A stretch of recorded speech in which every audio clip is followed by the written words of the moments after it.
Here we go then. I did say I was going to try and get another video done with the fast mover for base coat. So I thought, why not do one in a silver? Bit of fun. Silvers can be hard. They can be difficult for people. You can tend to get halos and things where if you're not getting your spray patterns quite right. But to be honest, I don't really have any issues with them. If you apply the paint the same as you do any other paint, you shouldn't have an issue.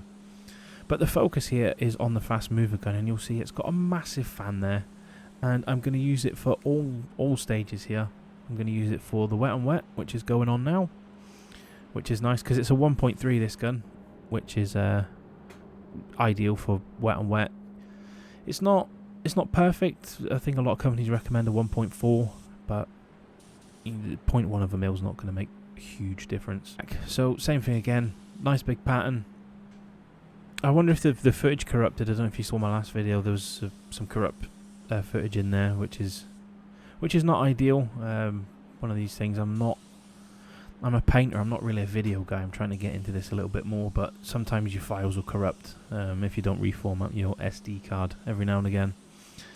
But the wet on wet's wet on wet, isn't it? You just give it one good coat and make sure everything's all right, and then we've moved on to again give the gun a real good clean out, and put the silver base in there, and you'll notice it's much the same as any other gun, but this gun is a 40 quid gun. It's £40 in the UK, and I've got to say I'm really impressed with it for what you get. Longevity, maybe, I don't know. You see I'm looking at that going, bloody hell. Don't know about the longevity of the gun, how it will last, you know, being washed in aggressive thinners over and over and over, but for 40 quid you can't go wrong. I mean, my wall comms were sort of £450, £500. Same with the DeVilbiss. I think I bought mine on special, and they were 600 for two. Sorry, I was trying to think. They do every now and again they do a deal with Automechanica when it comes to the UK, and they done buy two for 600 and you would get a free clear coat gun. Well, I went for a clear coat gun anyway, clear coat setup, but you had to buy two up front, and they would offer a free one as a promotion to try and boost sales, I'd imagine. But it's one of them for, again, £300, £400, £500 guns. I've bought one round the corner from where we're working here for 40 quid, and I'm painting this silver. I suppose I'm paying attention to my own voice while I'm doing this voiceover, but I've barely noticed that I'm using a cheap gun. It looks the part. It sprays well. It's got the PPS2 adapter as well. Like, everything's available for it. It's not really struggling with performance. It's got a nice big fan. It's got a good overlap, but it's doing the job. So I suppose the question is, do we need these big fancy guns, or do you need them? I've been painting most of my life. Most of my working life I've been an automotive paint sprayer, so I can kind of justify them. But if you're just doing bits on the side, or you're getting into paint, if you're a new painter, grab one of these. I'll put a link in the description for them. It's a fast mover gun. It's nothing fancy, but it's got everything you need. You can get the PPS adapter, like I say, and if your shop runs PPS, then you're laughing. It does come with a hard pot, if not. But I mean, looking at it, I'm surprised I don't use this gun more. But I suppose it is having a wide range of guns. I think I've got about 10 spray guns to choose from while I'm painting and doing my thing. So, am I always going to grab the cheapest gun? Probably not. But here's a video proving that silvers, as I said in the intro, are notoriously difficult to use, to spray. And again, this cheap gun, you wouldn't tell.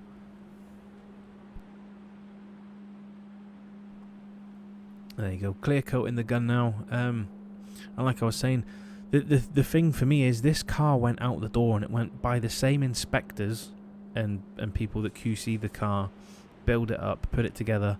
Not one of them could tell that it was a cheap gun that this was painted with. Not one. So it begs the question, do you need the fancy guns?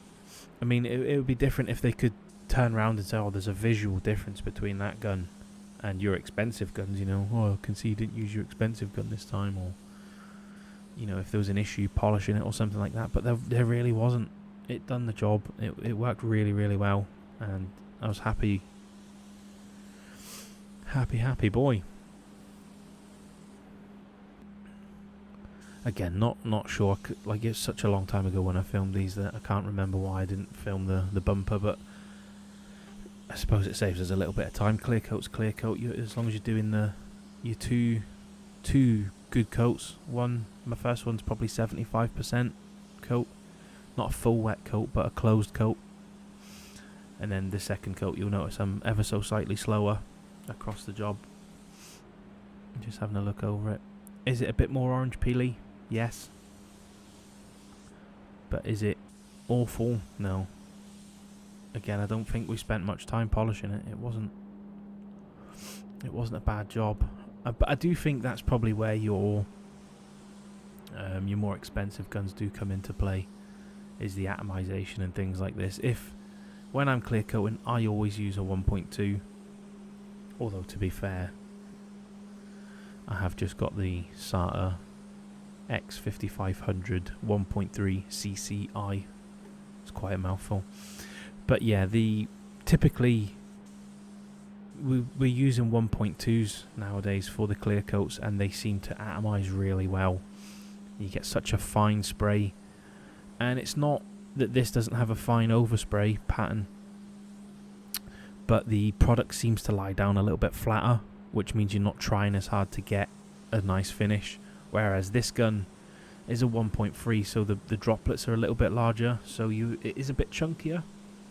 But again, I suppose if it's one of those jobs as well where the orange peel is quite bad, you could, you know, knowing that this gun sprays like this, I'll keep that in the memory bank there and just say, right, if I've got a particularly orange peely job, if I whip this out, it will have that kind of texture that I'm after. Again, it's not,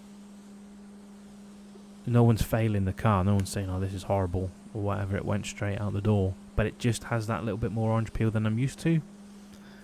But for a fraction of the price of one of those high-end guns, I'm more than happy to use this gun.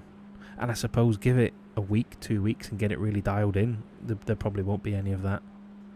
So thanks for joining me. There's a quick look at the end product. But yeah, if you got if you found this video helpful, let me know in the comments, and give us a thumbs up or something, all that YouTube stuff. We'll see you in the next one. Thank you.